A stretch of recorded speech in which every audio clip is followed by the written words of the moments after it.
Happy Wednesday and welcome into the PHNX Sun Devils show. I am Anthony Totri, joined as always by the big hat man with a little hat and currently a plant behind him.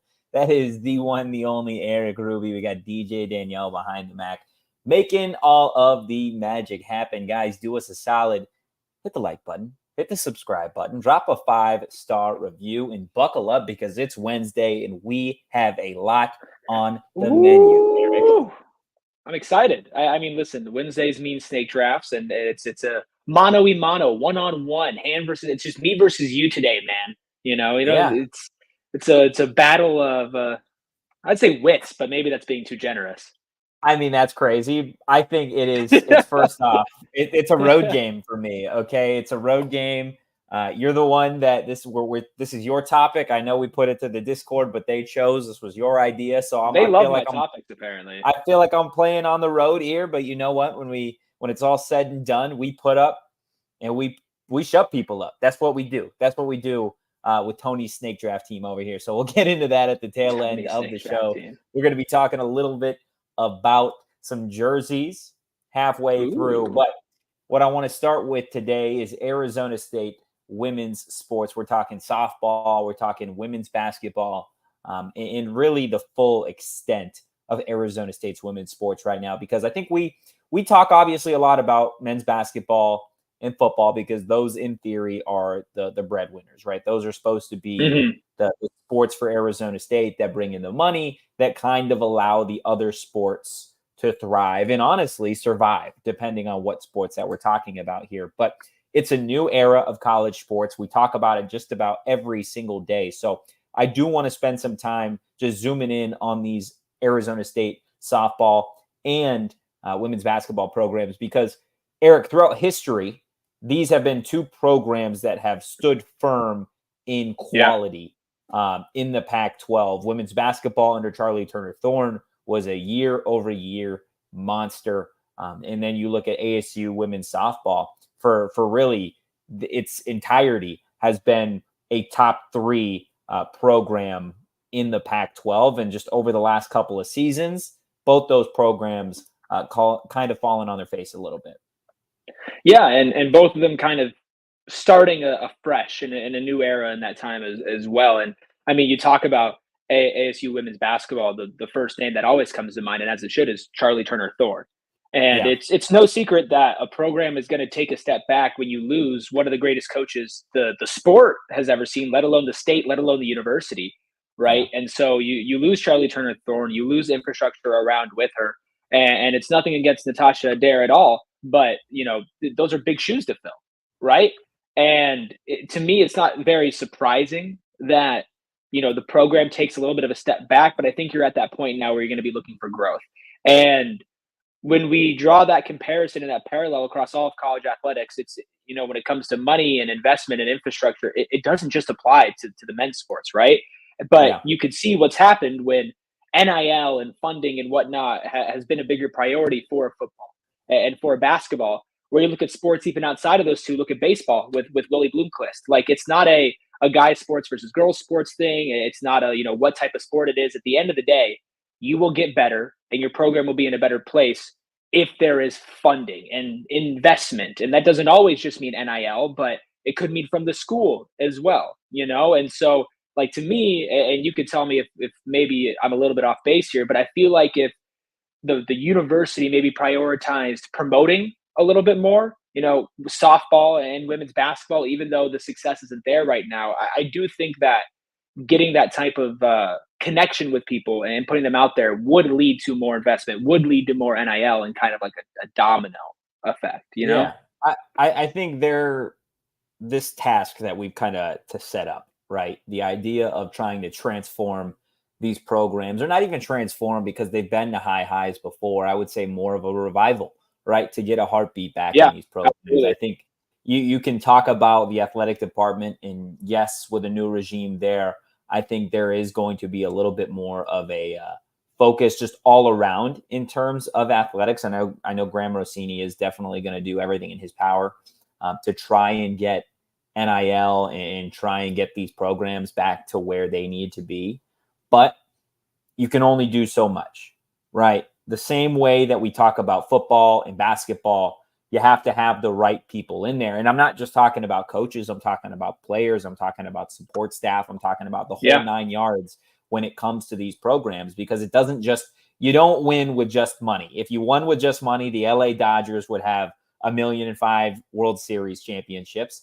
And it's just not the case, right? It's not always about money. Yes, it helps. But you look at the last 2 seasons specifically for both of these programs, 2 different head coaches, 2 new head coaches, going from Trisha Ford to Megan Bartlett.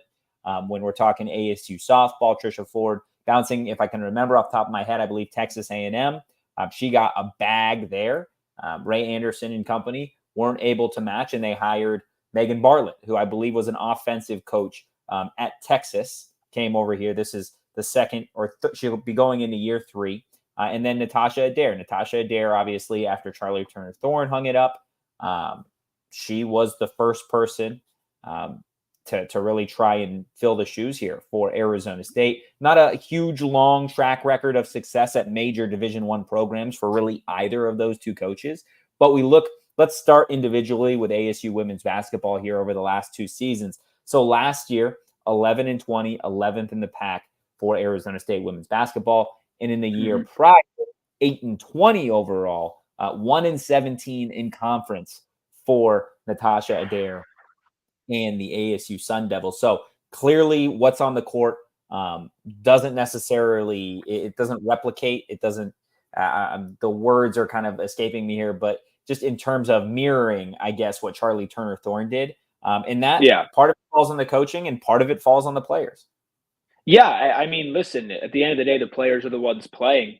But when you talk about recruiting and how much easier it is for somebody like Charlie Turner Thorne to build out a roster, than it would be for somebody like Natasha Adair. And maybe as time goes on and she gets more just time to acclimate and be in this world of being a head coach at Arizona State University and building up her name here, maybe that becomes easier. But the reality is that right now it's not there, right? And I know, like, back to your original point, it's like money isn't everything, or else the Dodgers would win every year. And I don't think money is everything when it comes to putting together the absolute best team, right? And there's chemistry involved with that, and there's personal dynamics, different fittings of players, like coaching and the actual players themselves going out there. But I think when it comes to overcoming a lack of national recognizability in just name alone, which anybody who took over for Charlie Turner Thorne, was probably going to have to deal with.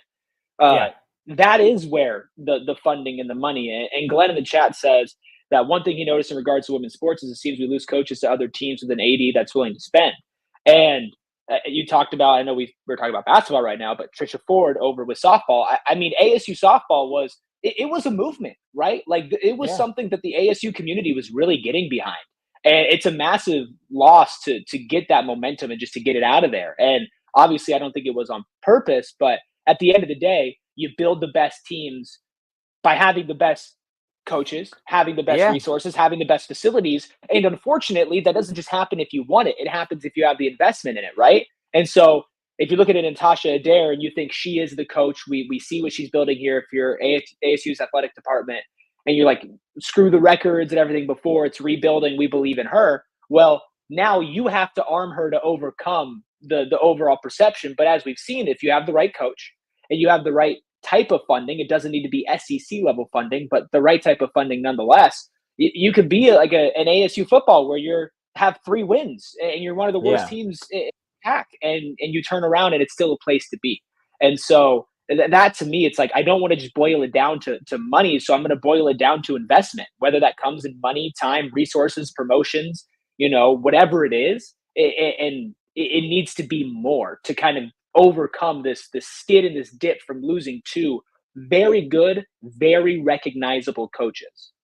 Yeah, I think you're absolutely right. And again, I want to be clear. I don't think that either one of these coaches should be let go at this time. I don't want this to get spun into that, because look, again, they're both heading, if my math is correct here, just off the top of my head, I believe they're both heading into year 3 at the helm. And when you're talking about trying to get a program from point A to point B, unless you are a blue blood program in a specific sport when you lose a notable coach in this era of NIL and the transfer portal, you're setting yourself up for at least a 1 to 3 year rebuild. Yeah. So we're heading into make or break territory for Bartlett and Adair this coming season. Again, that is just my personal opinion. I think after 3 years, and now you will have at least one full season in the Big 12, you'll have enough tape and you'll have enough experience to truly see if these are the people that should be leading those programs respectively. And again, part of it is recruiting, right? Part of it is going and utilizing the transfer portal. We talk a lot about basketball, men's basketball, and football because there is so much constant movement when it comes to those things. And I really do think that football and men's basketball, they are the poster child of college athletics, right? And women's basketball, more so over the last couple of years, has slowly started to rise to that same level just simply because there are so many stars. Now, not the same level realistically as college football and men's college basketball, but it's notable. People want to watch those sports. People want to go to those games. If you look at Caitlin Clark, like Caitlin Clark and Angel Reese, listen, man, this past season, the most recognizable players in college basketball, period, were on the women's side, right? Yeah. And I think that can oscillate back and forth depending on, you look at Zach Edey, like he's not exactly this guy that draws so much attention and like, oh wow, Zach Edey, but he's still a really good player. He's the National Player of the Year. Caitlin Clark is obviously a movement. There's not going to be another Caitlin Clark, at least not for a while. But even Paige over at UConn as well, and Van Lith, who's been transferring around. There's been a lot of movement on that end too. Like the market is there, and the market has, quite frankly, always been there. I mean, before this year, if you talk about the W, right?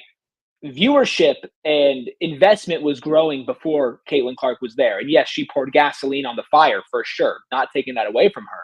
But people were still invested and people were still there. And we aren't even that far removed from, you remember when you saw the difference in facilities for the men's March Madness and the women's March Madness a couple years ago, right? And so I think that overall, nationally, people are understanding that there is a massive market for the women's game, specifically in women's basketball. And I think softball is having a similar movement. There are now pro leagues in softball that are televised, right? Like you see highlights on your timeline on ESPN. Like these are things that, quite frankly, ASU should and could be out at the forefront of. And, if this movement had happened a couple years ago, and again, it's nothing against these current coaches, but it's tough when you are your predecessor was very, very, very successful, and in some cases for decades, right? One of the most successful coaching stints ever in the state in college basketball. So when you pair that up, you can almost see it as like, dang, maybe we're missing an opportunity, which is why I agree with you. Like, this is probably a make or break year. And I'm rooting for both of them and hoping that both of them absolutely crush it. That would make me so happy.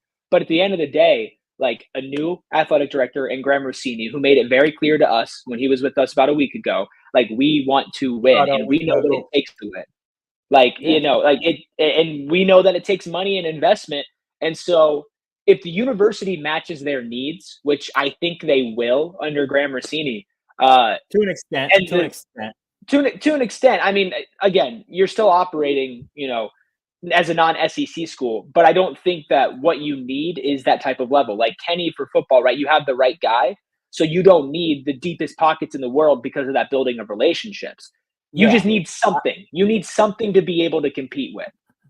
You do need something. I will say that the investment will be drastically different. At least it should be in terms of college football and men's basketball versus every other sport in reality, just because when those sports start to bring in money consistently and start to be a winner, then you could start to dish out some of that money to women's basketball, to softball. And look, again, the title of this is Reviving Arizona State Women's Sports, but Sharon brings up a great point in the chat, saying that she loved watching women's gymnastics this season, and volleyball was fun to watch during their awesome season last year. Yeah, ASU women's volleyball was an absolute, just electric. It was an electric factory getting to watch those girls out there during the NCAA tournament. So they are, again, we're not talking about ASU women's sports in general, specifically those two programs. And we focused a little bit on ASU women's basketball I'm interested to see how Adair gets this team built and ready for Big 12 action, because we talk a lot about, it's a Big 12 basketball conference. And when you're talking about women's basketball as well, in that conference, there are definitely some teams that you need to be familiar with heading into that conference, because it's not just, we don't have to play USC and UCLA and some of these other schools anymore.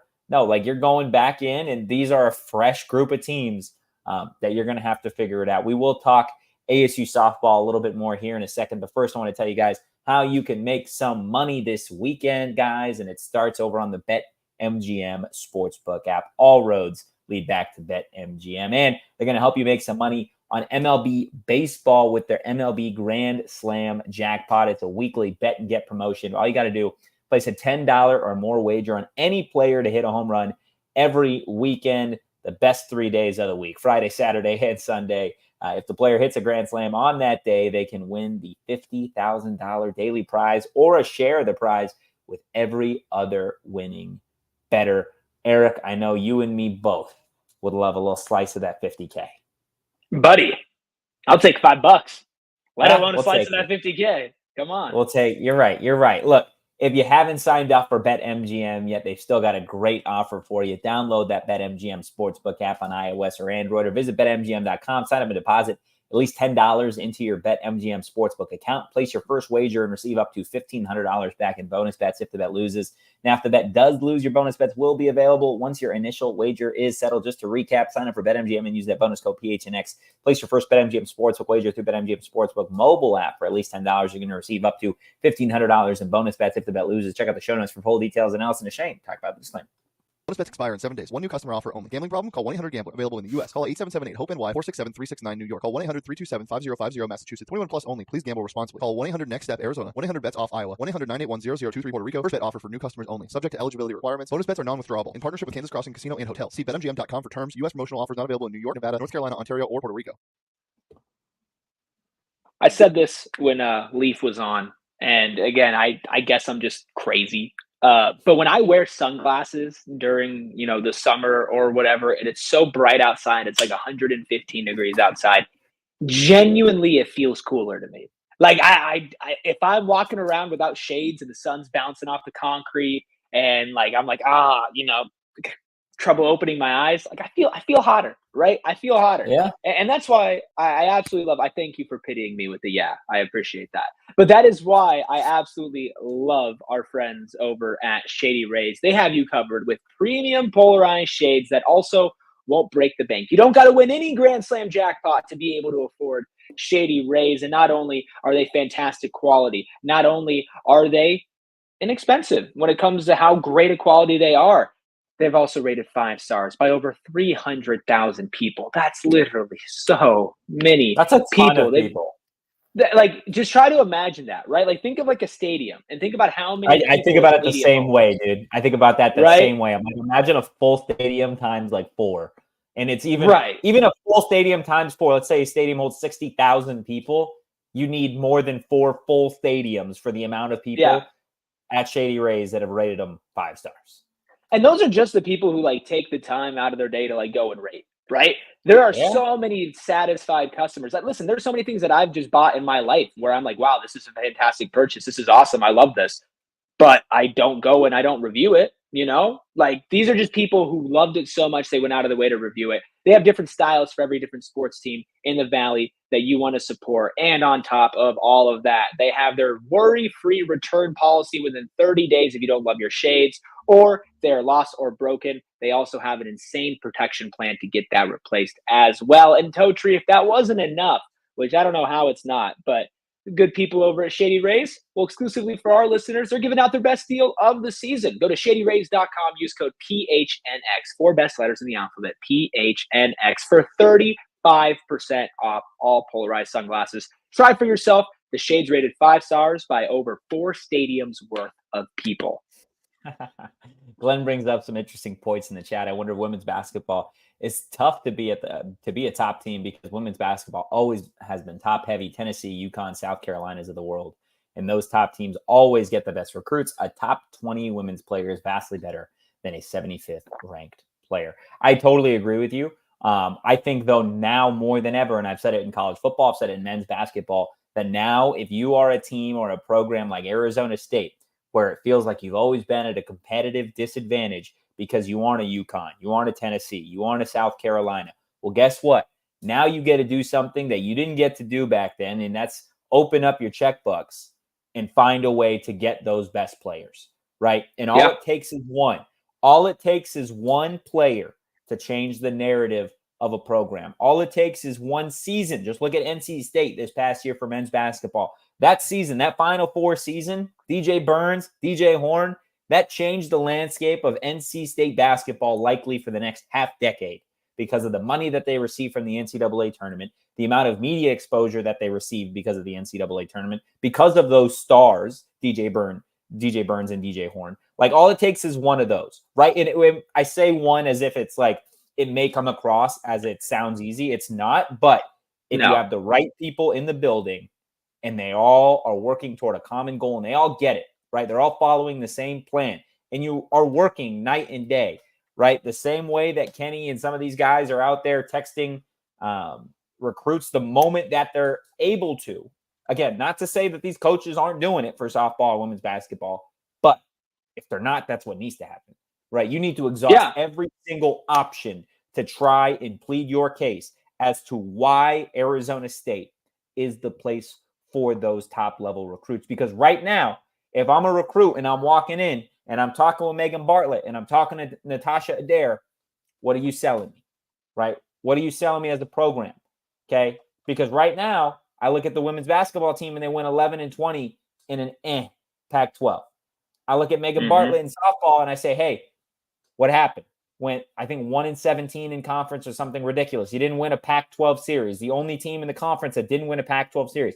What happened? Why do I come play for you? And if you don't have answers to those questions, you're not going to change the narrative. You're not going to be able to get those high-level recruits. You can only win so much with what you do in the portal. And Bartlett has done a phenomenal job specifically with ASU softball, getting players like a Kelsey Hall to come over to this program, right? Now, again, you have to repeat the cycle because there are players that have left and entered the transfer portal. And just the same way as men's basketball and football does it, you don't have the luxury in college sports to wait. It is a reload and win now. And if you take too long to reload, it's time to hit the door. And that's not my words. You watch college sports, and that's how it functions. Absolutely. And, harping back to a point that you made a bit ago before the ads, where it talks about the amount of investment and resources in ASU, it won't be the same as it would be for the two biggest money-making sports in men's basketball and in football. But I do also think that something that Graham came across and said when he was with us is like, they understand the importance of all the sports outside of that, right? And understanding not just, because if we're talking grand scheme of things as well, like when we talk about ASU softball and ASU women's basketball, right? Or ASU volleyball as well. I mean, volleyball is having a moment when you think about the Nebraska game that filled out the Cornhuskers football stadium, right? Yeah. Like all of these sports, they have more of a trajectory and ability to get to a place of making some sort of money, some sort of revenue, than a lot of some of the other sports at ASU that, like Olympic sports and whatnot. And I don't think that you can judge the value of having a sport and having a team and having a facility and whatnot based off of how much money they bring in. But I do think you can look at that and understand, like, hey, if you're on the forefront of softball right now, who's to say that 5 years down the line, that's not something that can really help you get into that next tier and you can maybe generate some revenue from when there's new TV deals and whatnot, because it's actually starting to be televised more and invested in more. And that's what women's basketball in college has shown, is that if you put the effort and the energy into marketing them and marketing them the right way, there is an audience, because at the end of the day, these are fantastic athletes. These are people who can put on an absolute show.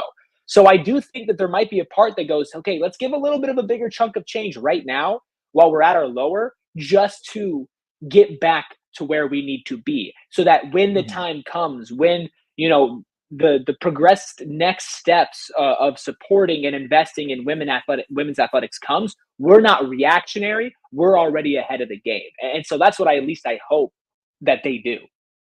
Yeah. Look, we're going to move on to our second topic here in a second. I do want to get to Glenn's last question here because I think it's an interesting question. And Erik, I'll answer it, but I want to pose it to you as well. So based on everything that I said, do you think it's almost better to get a coach that recruits / salesman NIL or an X's and O's coach? Before I let you answer, Erik, in a perfect world, you like both.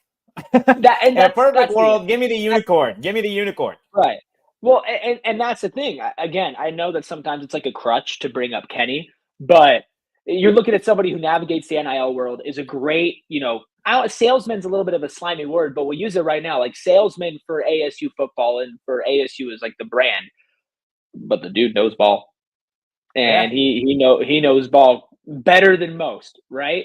And that's why he's rare. And Glenn's like, is it an egg or chicken question? Like winning gets NIL or NIL first, but might not win. Like, again, all of it is true. There is no like direct answer. The reality is if your head coach is more of an X's and O's person and not as much of a personality going out there person, they need to have a right hand who is. And if your head coach is more of a NIL focused, relationship focused person, you damn well better have some coaches that can help scheme up some things on the outside too.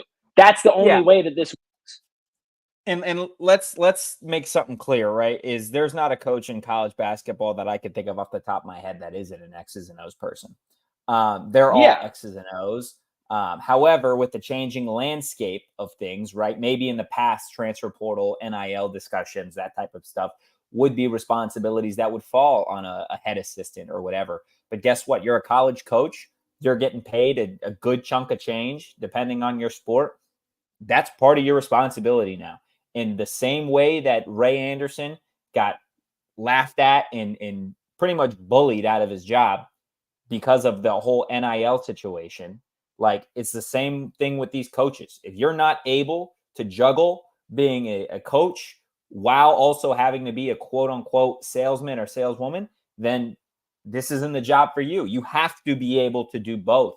Otherwise, your program's not going to be going anywhere. So look, again, guys, hit the like button, hit the subscribe button. If you made it this far and you haven't left a 5-star review, what are you doing? Help us out. 1, 2, 3, 4, 5. It's that easy. Okay. It's that easy. Almost as easy as it would have been for the TCU Horned Frogs to just simply not touch their uniforms at all. Right. All you had to do was look at it and be like, yep, that's good. Let's keep going. Instead, they did this, Erik. Instead, they did this. What do you think of the garbage cans that I'm currently looking at?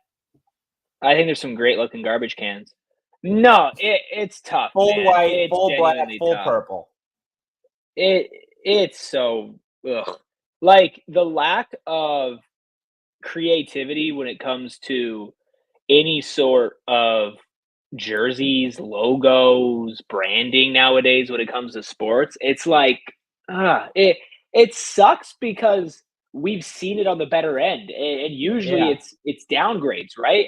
And with TCU, if you're going to change the jersey, there is no reason. There is absolutely no reason to just go boom, plain, block, simple, whatever. Dude, there is none. Spiked collar was incredible. So sick, right? And it's like if you're going to change the jerseys, keep that and work around it, or expand that. Have it around the arms. Have it like I don't know. There's better ways to do it. And it reminds me of like the Utah Jazz and the NBA. I know they're kind of changing it up and rebranding now, but they had that just stupid, minimalistic, yellow, black, and white Utah Jazz in the most basic font possible.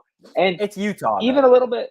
Yeah, no, but then you look at the jerseys they had in the 90s and you're like, why can't you do that? And now they are.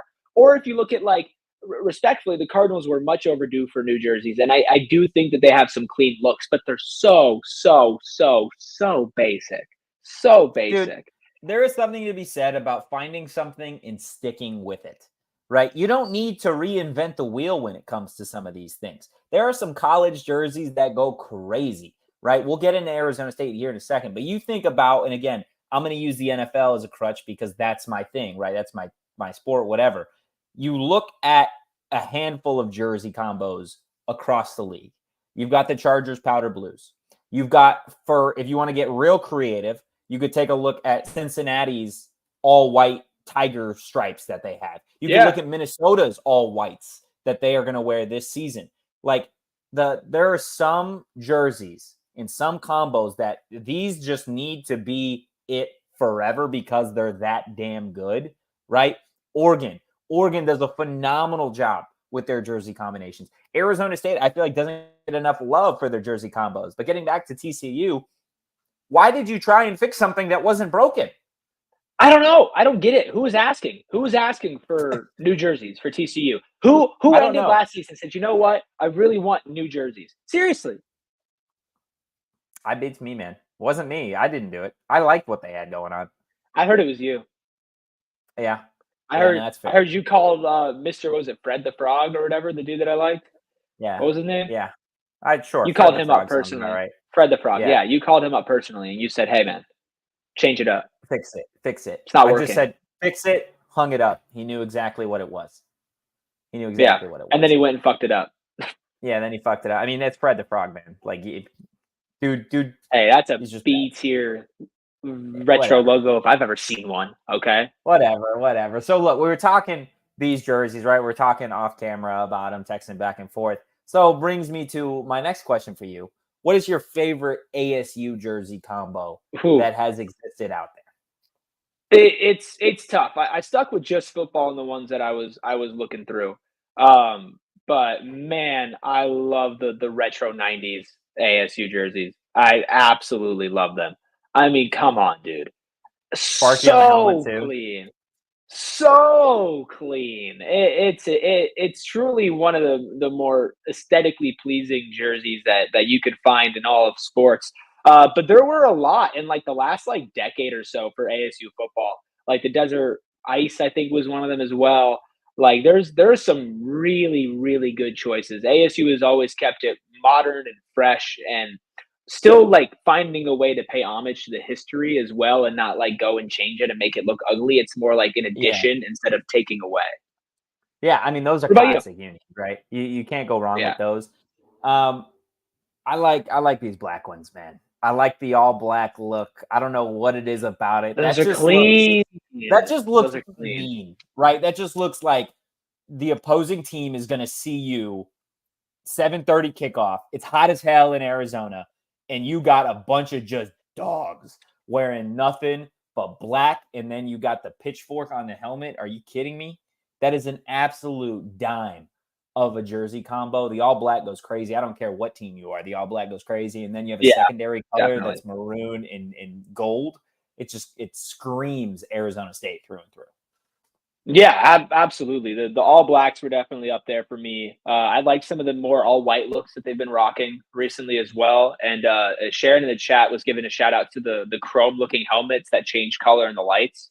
Ooh. Yeah.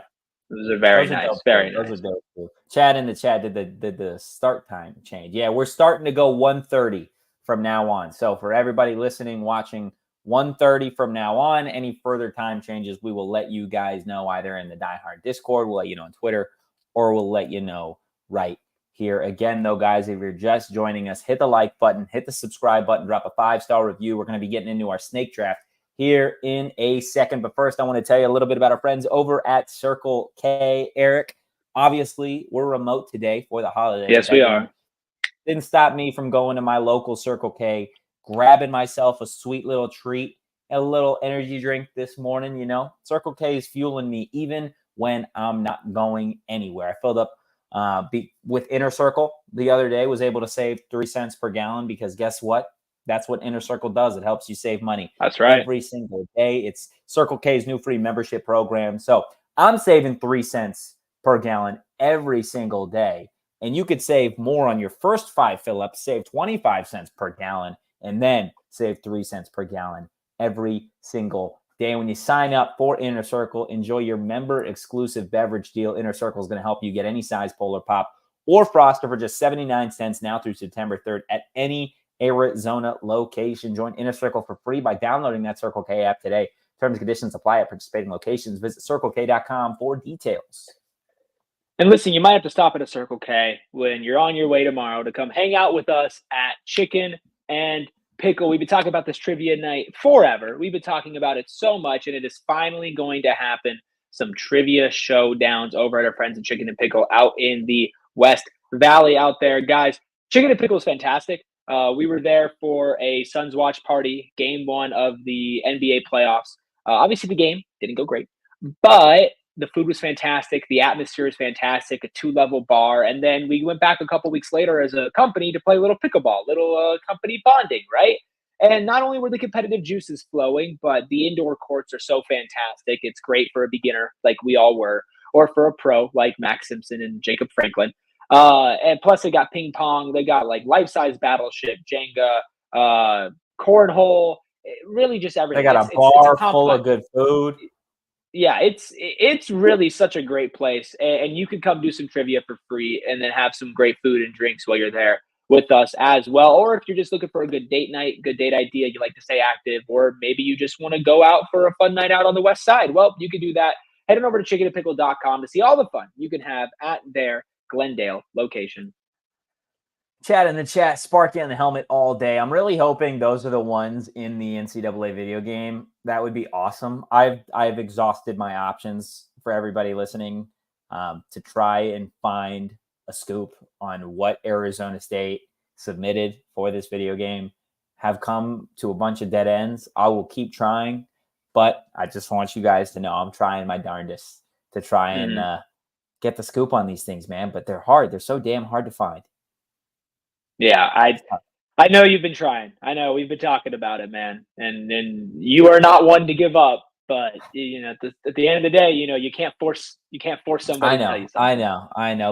Look, I'm not one to give up. Okay, I'm not one to give up. It is Wednesday. It is a snake draft Wednesday, and it's just you and me. It's mano y mano, the heavyweight bout between Senor Ruby and two-time Tony himself. Okay, we got a snake draft brought to you by. This is listen, man. 2-time because the second one's coming this time. That's what it is. Oh, is it? Okay. Interesting. Now again, I'm on the road here because Erik got to choose. He didn't get to choose. We presented topics to the Discord, and the Discord voted for his topic. So, like your topic did not make sense to me. How did it not make aptly named things? Okay, aptly named. Okay, yeah. I thought it was just named. How does that not make sense to you? You just said named things, buddy. Everything is named. No, it says aptly named things. Okay, yeah, fair enough. I'm looking at the voting with the emojis, okay? But I mean, it wasn't even close. The people want the heist. Whatever, man. Whatever. It's fine. I'll beat you on the road. It's cool. It is what it is. Yeah, we'll see. You win the last snake draft? What do you think? Probably. Yeah, I won the last snake draft. Come on, man. How many wins is that now? How many wins is that? 4? Is that 4 or 5? I think it's 4 out of 6. 4 out of 6. Yeah, because Shane and I each have one.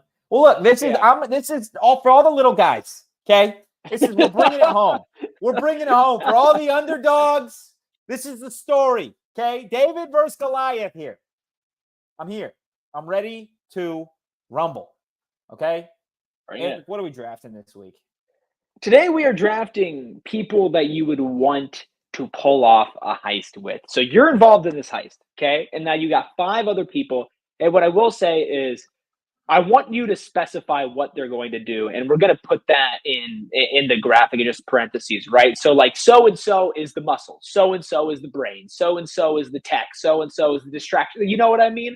Like, you know, I need reasonings from you here, okay? Now, are we going, we're obviously all time, and are we keeping it just to real people, or are we going like, we're going movie characters. We're going. No, I think we have to. I think we have to go. I think we have to go real people, because if we open up that Pandora's box, like that can maybe even be a different one. But this is real people. Okay, so real people, you are as in like what here? So we're talking no cartoons, no animated characters. But I'm talking like can we go from TV show characters, movie characters? I feel like that's the way to do it. I'm being honest. So you wanna pick the people and the characters that they play. Okay. Yeah, I mean you can also keep the regular person. That's totally fine if you want to do that. I feel like it gives us a broader landscape to kind of pull from here. Okay. Yeah. That's okay. That's okay. Yeah. Okay. I'll let you do that. That's fine.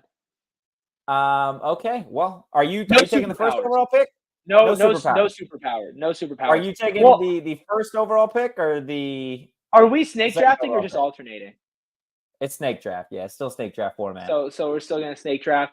Yeah. So I don't know if there's a clear I one. don't think there's a clear one, to be honest with you.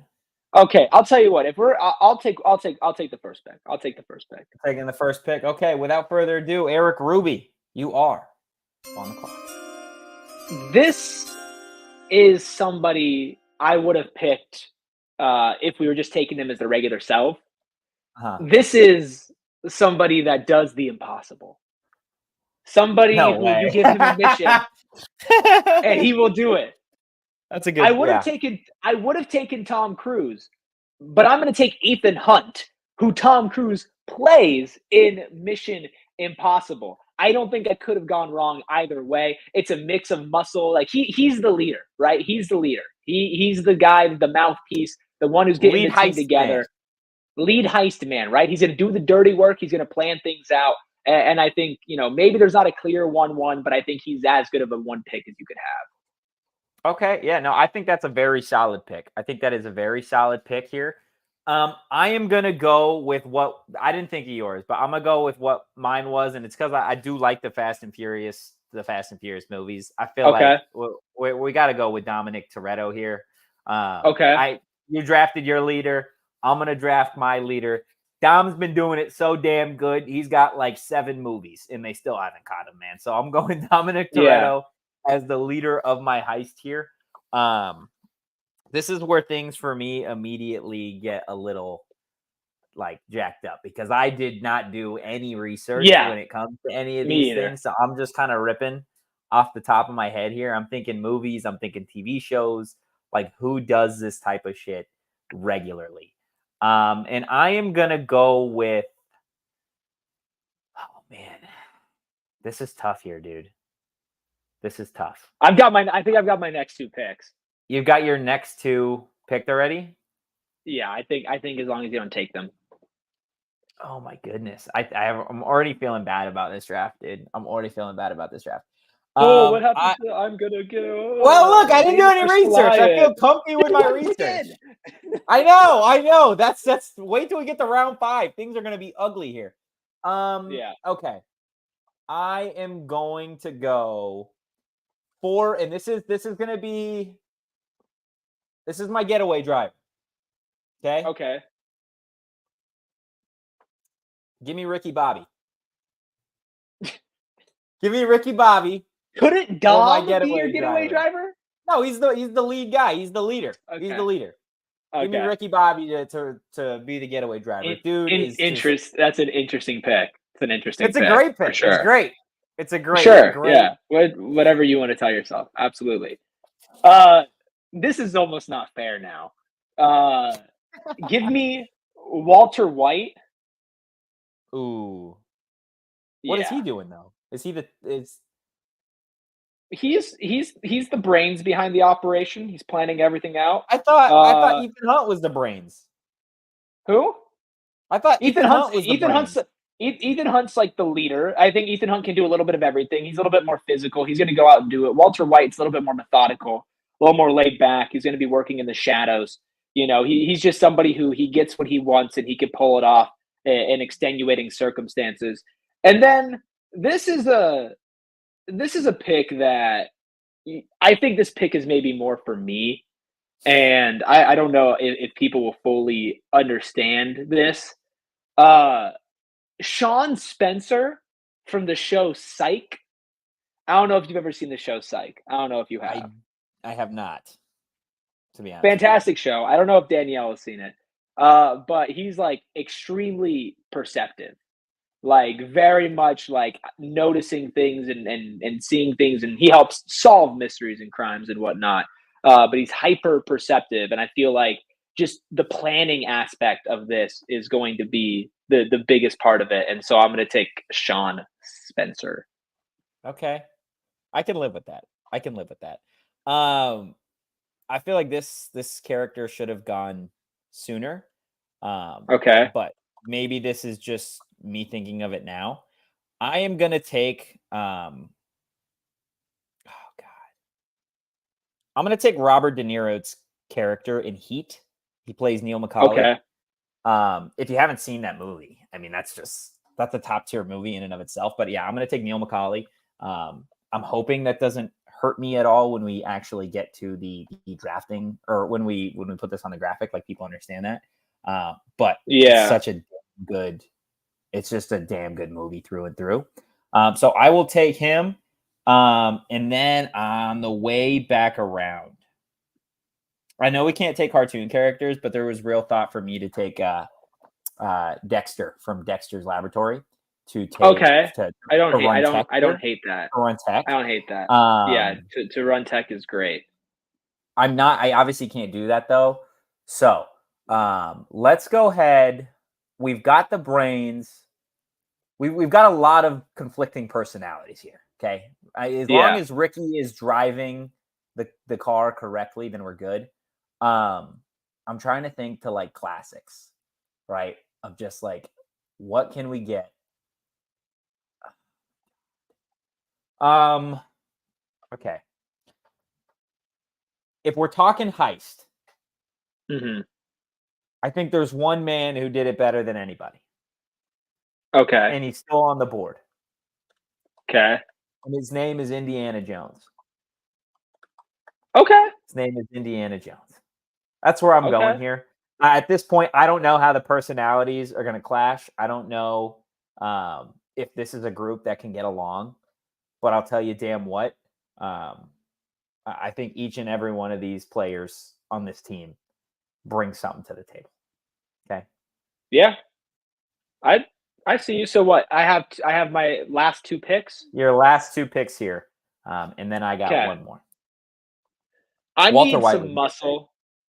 Yeah, I need some muscle for sure to pair along with Tom Cruise. Somebody who could fight. Oh, I got one. I got one final one.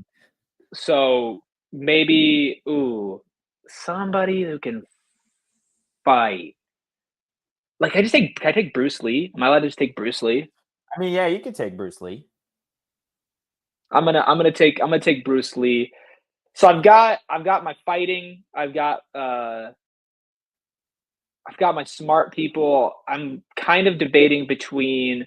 I had a sleeper pick, somebody that I'm not going to pick because we started involving like actual like TV show characters. I was going to pick Doug Tamaro, because I think Doug would be really funny, and I think every heist needs like that reluctant guy who's kind of dragged into it, but somehow brings it all together. So I would have maybe taken Doug, but I think I have enough money. Locked and loaded. I think I have enough money. You know what? I'm going to take one from Glenn in the chat. Dave Bautista. He's the muscle, because I was debating maybe getting somebody that's like uber duper rich, but I feel like I'll have enough resources with my people that I'll be okay. So I've got some big muscle, I've got some fighting muscle, I've got the brain. So you've got your full team as well. Yeah. All right, you ready for me to just totally win the draft last year? I'd love nothing more. I need you to do me a favor. I need you to just pick up the phone, put it next to your ear. Okay. Ring, ring, ring, ring. Hello. I will find you. Liam Neeson, baby. Okay. Really? Okay. But are you his character from Taken? Yeah. Yeah. Not just Liam Neeson. Give me his character from Taken. Okay. So my team is Dominic Toretto, Liam Neeson. I've got Macaulay from Heat. And who did I draft? Let's see. Am I missing one? Oh, Ricky Bobby. Yep. And I have one. Oh, and Indiana Jones. John Wick would have been a good one. Damn it. John Wick would have been a good ass fucking pick. Damn it, Glenn. Dang, Glenn. That's a good pick. That is a good ass pick. It's a good ass pick. So I'm taking Ethan Hunt, aka Tom Cruise, really interchangeable, basically the same person. Walter White, Sean Spencer, who those who know will know. Batista and Bruce Lee. Oh, I'm winning. I'm so winning. I don't think you're winning. I'm so winning.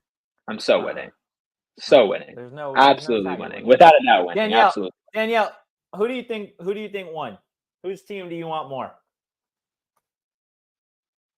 Oh, we're putting her on the spot. I don't know if she's Oh ready. yeah. I don't know, man. I was busy making the graphics, so if we could put that up here. Yeah. Let's do it. Here we go. Maybe. It's loading. Hang on. Erik, I think yours is pretty strong. I think Bruce Lee and Dave Batista. You need more than just. I love Shane on an island right now. I love that. Totri, you lost me with Ricky Bobby. I don't know if he's bringing up. Yeah, that was really? How this dude can drop? I think this guy.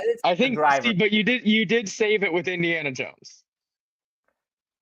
Indiana Jones is a really good pick. Indiana Jones is a good pick. Yeah, Indiana Jones is a good pick for sure. Who's Brian Mills from the fight? Isn't it from Taken? Yeah, that's a Taken guy. Yeah, he's the fighter. Gotcha. I was like reading. I'm like thinking it's the movie. I'm like, what's the fighter? What's the fighter? The fighter. So yeah, Indiana Jones, he's the doer. Brian Mills is the fighter. Love it. Absolutely love it. Erik, I think I won, but that is just me. Absolutely not. We shall see. John Wick. I should have taken John Wick. John Wick. Yeah, John Wick was a bad miss on all of our parts. That was like missing cinnamon rolls and sweet treats. It's tough. Yeah, I mean, hey, you win some, you lose some. And this time, I think I won and you lost. But we'll post it to Twitter, guys. Give us a follow at PHNX _Sun Devils. You can follow me at Anthony _Totri. You can follow that guy right there. That is Erik Ruby at Erik Ruby. That is Erik with a K. And you can follow DJ Danielle and Abrica Danielle across social media. We will be back 1:30 on Thursday, guys. In the meantime, go Devils and peace. We all silly like the mayor.